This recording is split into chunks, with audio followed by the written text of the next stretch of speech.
আমরা সন্তুষ্ট হতে পারিনি।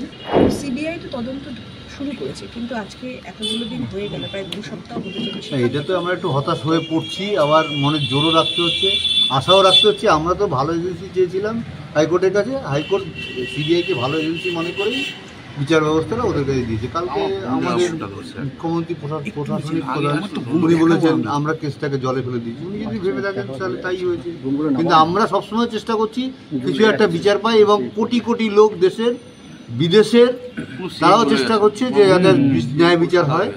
আমরা যারা যারা এই আন্দোলন করছে সব সময় তাদের পাশে আছি। যে কোনো রকম সহযোগিতা তাদের যদি আমাদের পক্ষ থেকে সম্ভব হয় আমরা অবশ্যই করবো। তারা আমাদের সঙ্গে সহযোগিতা করছে এবং সংবাদ মাধ্যমে আমাদের বিষয়টাকে আরো তুলে ধরার চেষ্টা করছে বারবার করে। তার জন্য সবাইকে আমি ধন্যবাদ। সিবিআই ভূমিকাকে কিভাবে দেখছেন? সিবিআই একই কথা বলে যাচ্ছে, আমাদের যা ক্ষমতা আছে আমরা সর্বশক্তি দিয়ে চেষ্টা করছি। ঘটনার পর মুখ্যমন্ত্রী বাড়িতে এসেছিলেন, ওনার যেটা বক্তব্য আপনাদের সব দাবি দাবা তিনি মেনেছিলেন। আমাদের কোনো দাবি ছিল না, আমাদের দাবিতে একটাই যে আমরা বিচার যেন পাই। কিন্তু পুলিশের যে কর্মকাণ্ড দেখছিলাম সেটা আমরা সন্তুষ্ট হতে পারিনি। তার জন্যই আমরা হাইকোর্টের কাছে ভালো এগিয়ে দিয়েছিলাম।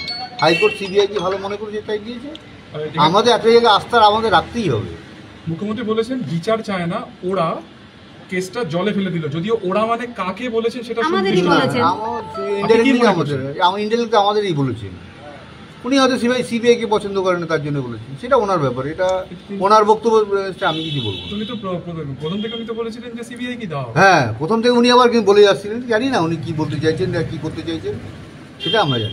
সিবিআই কে দাও মানে এতদিন ধরে মানে সন্দীপ ঘোষ প্রতিদিনই যাচ্ছেন সিবিআই নেওয়ার পরে। এটা তো এই প্রশ্নটা আমাদেরও একটা আছে, কেন কিছু ব্যাপার হয়তো সিবিআই আরো কঠোর কোনো প্রমাণ জোগাড় করার চেষ্টা করছে, সেই জন্য কিছু হয়তো গ্রেফতার করছে। সন্দীপ ঘোষের সত্যিই কোনো দোষ আছে মনে? আমাদের তো ডিপার্টমেন্টের উপর পুরো সন্দেহ প্রথম থেকেই, কারণ পরবর্তীকালে যে সমস্ত ভিডিও ক্লিপ দেখেছি তাহলে তো এখন পুরোপুরি ডিপার্টমেন্টের উপরেই আমরা দায়ী করি। ডিপার্টমেন্টকে তো প্রথম থেকে দায়ী করে আসি। এখনো পর্যন্ত মুখ্যমন্ত্রী হিসেবে মমতা ব্যানার্জির ভূমিকা, সেটাতে আপনারা সন্তুষ্ট? মানে তার বিভিন্ন রকমের কথা, এই ব্যাপারে আমি কোনো মন্তব্য করব না। উনি যেটা কালকে বলেছেন ওটা আমার ভালো লাগেনি। পরিবার চায় না বিচার, এটা কি? আমার মেয়ে চলে গেছে, আমি বিচার চাইবো না?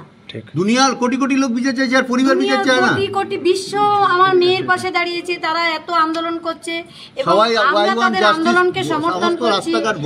এবং আমি চাইছি যে আমার মেয়ের যতদিন বিচার না পায় ততদিন যেন তারা সেই আন্দোলন চালিয়ে যায়।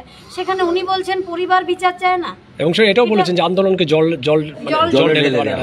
আমার মনে হয় ওনার তো ছেলে মেয়ে নেই, তাই উনি সন্তানহারা বাবা মার যন্ত্রণাটা বুঝতে পারছেন না, তাই হয়তো উনি এই কথা বলছেন। কথা বলার মানসিকতা ওনার আসছে, এই ব্যাপারে আমরা আর কোনো মন্তব্য করবো না।